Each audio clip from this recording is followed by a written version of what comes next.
Hello student, দেখো আজকে তোমাদের জন্য আমি নিয়ে এসেছি দশম শ্রেণী গণিত রায় ও মার্টিন প্রশ্নবিচিত্রা সেকেন্ড সামেটিভ মাধ্যমিক 2026। আজকে তোমাদের 24 নম্বর স্কুলটা করাবো। তো চলে যাবো আমরা প্রশ্নগুলোতে। দেখো একের 1 নম্বর প্রশ্নটা তোমরা আগের ক্লাসে পেয়ে যাবা।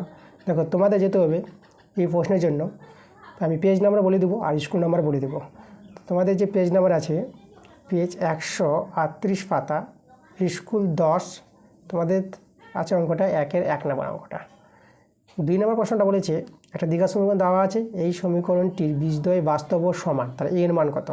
দেখো কোনো দ্বিঘাত সমীকরণের বীজদ্বয় বাস্তব আর সমান হলে নিরূপকটা শূন্যের সঙ্গে সমান হয়। নিরূপক কি দ্বিঘাত সমীকরণের নিরূপক হলো বি স্কোয়ার মাইনাস 4ac, এই যে বি স্কোয়ার মাইনাস 4ac, এটাকে বলা হয় কোনো দ্বিঘাত সমীকরণের নিরূপক। এটা কি হবে, শূন্যের সঙ্গে সমান হবে, যেহেতু আমাদের বীজদ্বয় সমান বলে দিয়েছে। তাহলে এখান থেকে দেখো আমরা কী করবো, মানগুলো বসাবো। এখানে বি হচ্ছে এক্সের সহগ, যেটা আমাদের 6 আছে, 6 স্কোয়ার, 4 ইন্টু এ হচ্ছে এক্স স্কোয়ার সহগ 9, সি হচ্ছে ধ্রুবক সংখ্যা, যেটা এ দেওয়া আছে এখানে 0। তাহলে এখান থেকে কার মানটা পাবো, এর মানটা পেয়ে যাবো। তাহলে এখানে দেখো আমরা 4 ইন্টু 9 ইন্টু এ আছে 6 স্কোয়ার, 6 ইন্টু 6, আমরা এদিকে নিয়ে চলে আসলাম। তা দেখো 6 6 36 আর এখানে 9 4 36, তাহলে দেখো কেটে গেল, তাহলে 1, তাহলে এর মানটা কিন্তু আমরা 1 পেয়ে গেলাম, যেটা অপশান সি নাম্বারে আছে। এরপরের প্রশ্নটা দেখো, পরের প্রশ্ন আমাদের বলেছে দুটি ভেদ আছে, এই দুটি ভেদ থেকে আমাদের দেখাতে বলেছে যে কোনটা আমাদের শর্ত স্যাটিসফাই করবে। তাহলে আমরা কি করব, প্রথমে আমরা এই দুটো ভেদকে তুলে দেব। তাহলে ভেদ যদি উঠিয়ে দিই তাহলে আমাদের কি হয়, আমাদের একটা ধ্রুবক সংখ্যা আসে। তা দেখো প্রথম ভেদকে আমরা উঠাবো, তাহলে আমাদের এখানে হবে এক্স সমান সমান, দেখো ভেদ উঠিয়ে সমান সমান একটা ধ্রুবক চলে আসবে কে 1 দিয়ে দিলাম, আর ওয়াই। তাহলে এইভাবে আমরা ভেদ উঠাতে পারবো। এখানে আবার দেওয়া আছে দেখো জেড ভেরিয়েস 1/y, তাহলে জেড সমান সমান k2/y। আচ্ছা, তাহলে আমরা এখন কী করবো, দেখো আমাদের এখানে এই যে দেখো এই যে এখানে ওয়াই আছে, এখানে এক্স আছে, এখানে জেড আছে আর ওয়াই আছে। তাহলে আমরা কি করব, এই যে ওয়াইয়ের জায়গায় ওয়াইয়ের মানটা বসিয়ে দেবো, তার এক্স আর জেডের মধ্যে একটা সম্পর্ক চলে আসবে, ঠিক আছে। আচ্ছা, তাহলে দেখো তো ওয়াইয়ের জায়গায় ওয়াইয়ের মান বসাবো, তাহলে এখানে ওয়াইয়ের মান কত, তাহলে ওয়াইয়ের মানটা কিন্তু আমাদের এখানে বের করতে হবে, তাই না। এই যে রোম এখানে আছে, দেখো এই যে এখানে আমাদের এই যে আমাদের জেডের মানটা আছে k2/y আর এক্সের মান আছে k1/y, ঠিক আছে। তাহলে লক্ষ্য করতে এখানে আমরা এখানে ওয়াই এখানে জেড নিয়ে চলে আসবো, তাহলে এখানে যদি আমরা বর্গমূল নিয়মে ওয়াই সমান সমান k2/y এটা জেড করতে পারবো। দেখো ওয়াইয়ের মানটা বের করে নিলাম আর এই জায়গায় বসিয়ে দেবো আমরা। তাহলে এখানে এক্স সমান সমান k1 ইন্টু ওয়াইয়ের জায়গায় বসাবো k2/z।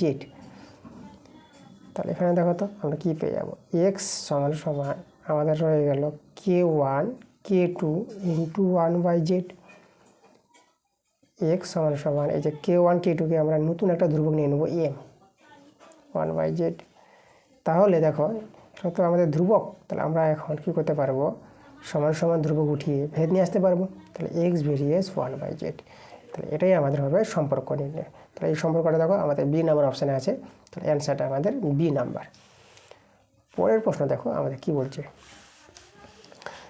এখানে আমাদের বলে দিয়েছে 5 সেমি ও 3 সেমি ব্যাসার্ধ বিশিষ্ট কোনো দুটি বৃত্তের কেন্দ্রদের মধ্যে দূরত্ব 8 সেমি হলে বৃত্তদ্বয়ের সাধারণ স্পর্শের সংখ্যা কত হবে। তাহলে এখানে লক্ষ্য করো আমাদের যে দুটো বৃত্ত দেওয়া আছে, তাই তো। তাহলে এখানে দুটো বৃত্তের ছবি আমি এঁকে নেব।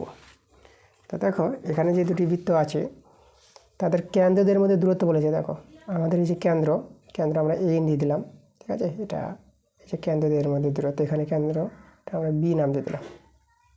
তাহলে এ বির মধ্যে দূরত্ব 8, প্রথম বৃত্তের ব্যাসার্ধ আমাদের যে 5, এটা যে পি নাম যদি, এই যে এপিটা 5, আর ছোটো বৃত্তের ব্যাসার্ধ যেটা আমাদের বিপি সেটা হচ্ছে আমাদের 3।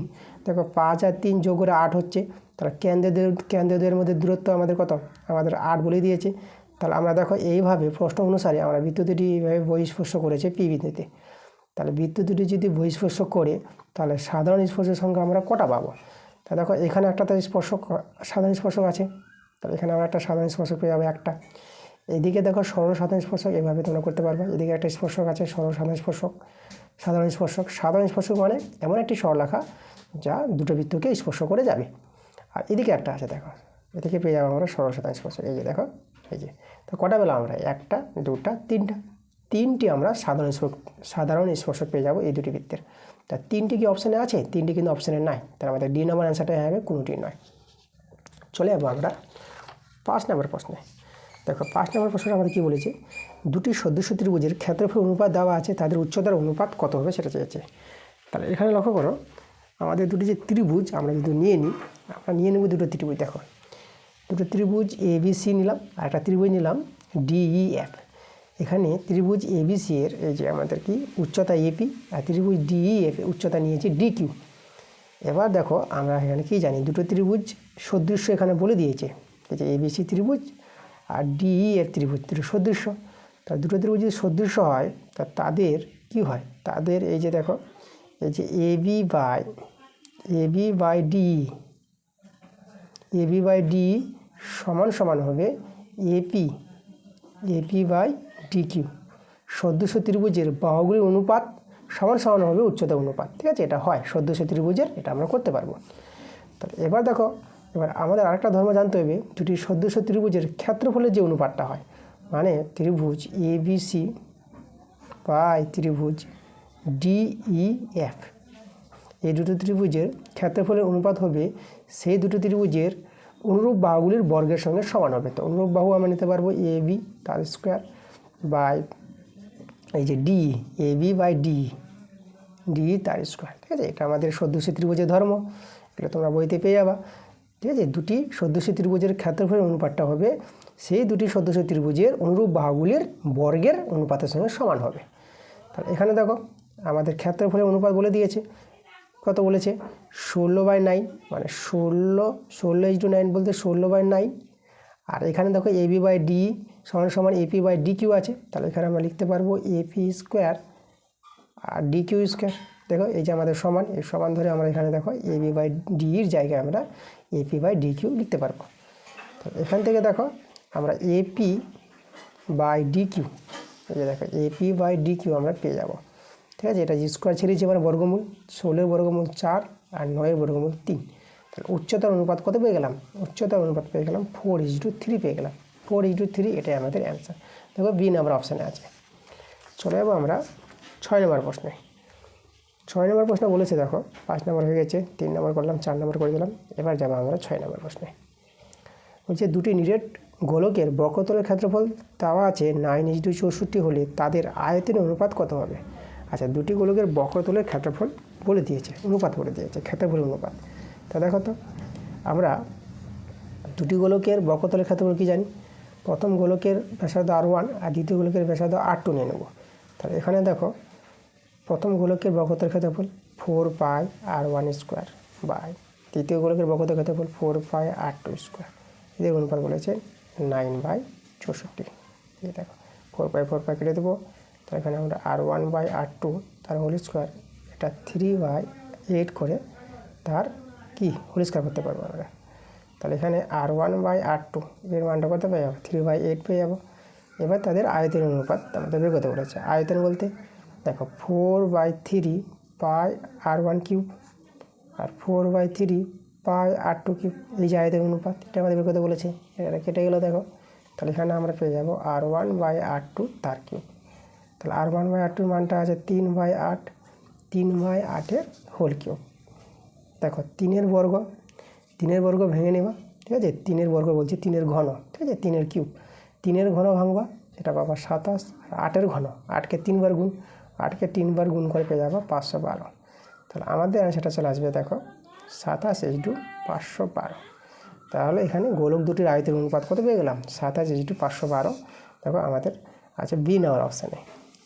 আর 7 নম্বর অঙ্কটা তোমরা আগের ক্লাসে পেয়ে যাবা। দেখো 7 নম্বর অঙ্কের জন্য তোমাদের যেখানে যেতে হবে আমি বলে দেবো, পেজ নাম্বার বলে দেবো।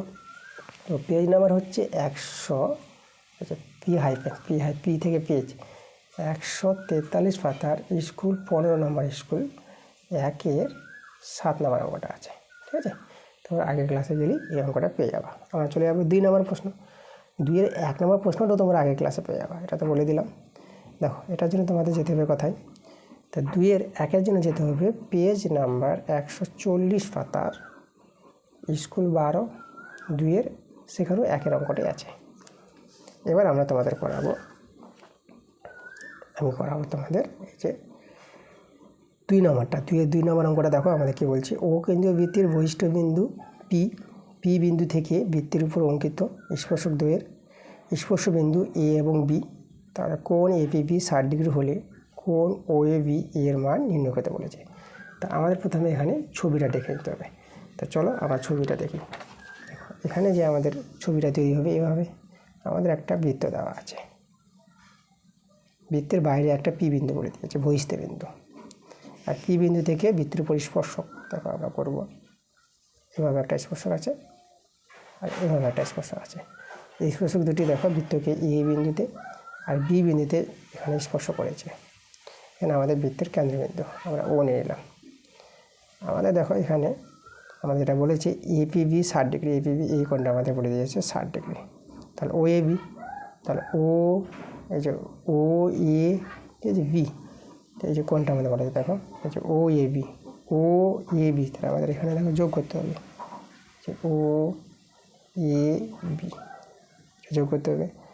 তাহলে আমাদের এই কোণের মানটা আমাদের দরকার, ও এ বি এই কোণটা কত হবে, ঠিক আছে, ও এ বি। তাহলে এই কোণের মানটা আমাদের বের করতে বলেছে। আচ্ছা আচ্ছা এই কোণটা আমরা সহজে পেয়ে যাবো। দেখো কীভাবে পাবো, আমরা এই যে কোণটা আছে ও এ পি, কোণ ও এ পি, এই কোণটা কিন্তু হবে আমাদের 90 ডিগ্রি। কী করে, কারণ দেখো স্পর্শকের উপর কেন্দ্রগামী ব্যাসার্ধ ও এটা পরস্পর লম্ব হয়। তাহলে যে লম্ব হয় তাহলে এখানে ও এ পি কোণটা আমাদের 90 ডিগ্রি আছে এটা। আচ্ছা এটা 90 ডিগ্রি পেয়ে গেলাম। এবার দেখো আমাদের এই যে কোনো বৃত্তের বহিস্থ বিন্দু থেকে বৃত্তের উপর যে স্পর্শ দুটি পাওয়া গেছে পি আর পিবি, এদের দৈর্ঘ্য কিন্তু সমান হয়। মানে এখানে আমরা পি এ সমান সমান পিবি পেয়ে যাব, এটা তোমাদের জানতে হবে। তাহলে দেখো এই দুটো সমান হলে পরে এই দুটো কোণও আমাদের কি সমান আছে। এই যদি 60 ডিগ্রি করে হয় তাহলে এরা দুজন মিলে কত হবে 120 ডিগ্রি। আর দুটো কোণ সমান যেহেতু তাহলে এরা হয়ে যাবে 60 ডিগ্রি 60 ডিগ্রি করে, ঠিক আছে, এও 60 ডিগ্রি এও 60 ডিগ্রি। আচ্ছা এটা পেয়ে গেলাম 60 ডিগ্রি, আর সম্পূর্ণ কোণটা আছে 90 ডিগ্রি। তাহলে 90 ডিগ্রি থেকে 60 ডিগ্রি যদি বাদ দিয়ে দাও তাহলে দেখো তো যে কোণটা বের করতে বলেছিল সেটা আমরা পেয়ে যাব। তাহলে আমাদের যে বলেছিল কোণ ও এ বি, এই কোণটা হয়ে যাবে 90 ডিগ্রি থেকে 60 ডিগ্রি বিয়োগ করে দেবে, কত পেয়ে যাবে 30 ডিগ্রি। তো দেখো আমাদের অ্যান্সারটা কিন্তু 30 ডিগ্রি, এটাই আমাদের অ্যান্সার। আচ্ছা এরপরে দেখো এই যে 3 অঙ্কটা, তো 3 অঙ্কটা তোমরা আগের ক্লাসে পেয়ে যাবা। তোমাদের যেতে হবে, আমি বলে দিচ্ছি, পেজ নাম্বার 148 পাতার স্কুল 21, সেখানে দেখবা 2-এর 3 অঙ্কটা আছে। 4 নম্বর অঙ্কটা আমরা করাবো। তো 4 অঙ্কটা আমাদের কী বলছে, আমাদের এখানে বলছে একটি লম্ববৃত্তাকার শঙ্কুর ভূমি ক্ষেত্রফল এ, পার্শ্বতলের ক্ষেত্রফল পি এবং ত্রিজ্য উচ্চতা এল হলে দেখাও যে পি স্কোয়ার সমান সমান পাই এ এল স্কোয়ার, এটা সমান দেখাতে বলেছে। আচ্ছা শঙ্কুর ভূমির ক্ষেত্রফল আমরা কি জানি, শঙ্কুর ভূমির ক্ষেত্রফল এ বলেছে। তো দেখো শঙ্কুর ভূমির ক্ষেত্রফলের সূত্র পাই আর স্কোয়ার। শঙ্কুর ভূমির ব্যাসার্ধ আর হলে শঙ্কুর ভূমির ক্ষেত্রফলটা হবে পাই আর স্কোয়ার। শঙ্কুর ভূমিটা একটা বৃত্ত, তাই বৃত্তের ক্ষেত্রফলের সূত্র পাই আর স্কোয়ার। তো এই জন্য আমরা পেয়ে যাবো শঙ্কুর ভূমির ক্ষেত্রফল পাই আর স্কোয়ার। এবার এখানে বলেছে আমাদের শঙ্কুর পার্শ্বতলের ক্ষেত্রফল পি বলেছে। তা শঙ্কুর পার্শ্বতলের ক্ষেত্রফলের সূত্রটা আমাদের জানতে হবে পাই আর এল, ঠিক আছে, এটা হচ্ছে শঙ্কুর পার্শ্বতলের ক্ষেত্রফল। আর ত্রিজ্য উচ্চতা এল বলে দিয়েছে, ঠিক আছে, এই যে এলটা আমাদের কিন্তু ত্রিজ্য উচ্চতা। চলো আমরা এখানে বসিয়ে দিই, আমাদের যে প্রমাণটা করতে বলেছে। এই যে দেখো পি স্কোয়ার, তাহলে আমাদের আছে পি স্কোয়ার সমান সমান পাই এ এল স্কোয়ার, উভয় দিকে সমান কি আসলে আমাদের প্রমাণ হয়ে যাবে। তাহলে পি স্কোয়ার দেখো পি এর মানটা আমাদের এটা আছে, তাহলে এখানে পি স্কোয়ার থেকে মানটা বসিয়ে দিলে পাই স্কোয়ার আর স্কোয়ার আমরা এল স্কোয়ার পেয়ে যাবো। এদিকে পাই আর এর জায়গায় বসিয়ে দেবো মানটা, এর জায়গায় এর মান হচ্ছে পাই আর স্কোয়ার, আর এল স্কোয়ারটা আমরা বসে গেল, ঠিক আছে। আচ্ছা দেখো তো এদিকে তো পাই স্কোয়ার আর স্কোয়ার এল স্কোয়ার আছে, আর এখানেও পেয়ে যাবো আমরা, দেখো এটা পাই ইন্টু পাই পাই স্কোয়ার, এটা আর স্কোয়ার আর এল স্কোয়ার, দেখো উভয় দিকে কিন্তু সমান চলে আসলো। তাহলে আমাদের কিন্তু প্রমাণটা হয়ে গেল, আমাদের প্রমাণ করতে বলেছিল আমরা কিন্তু প্রমাণ করে দিলাম, উভয় দিকে সমান দেখানোর মানে আমাদের প্রমাণিত হয়ে যাওয়া। আচ্ছা এরপরে বড় প্রশ্নগুলো আছে, বড় প্রশ্ন তোমরা বই থেকে পেয়ে যাবা। পরবর্তী ক্লাস তোমাদের খুব তাড়াতাড়ি চলে আসবে।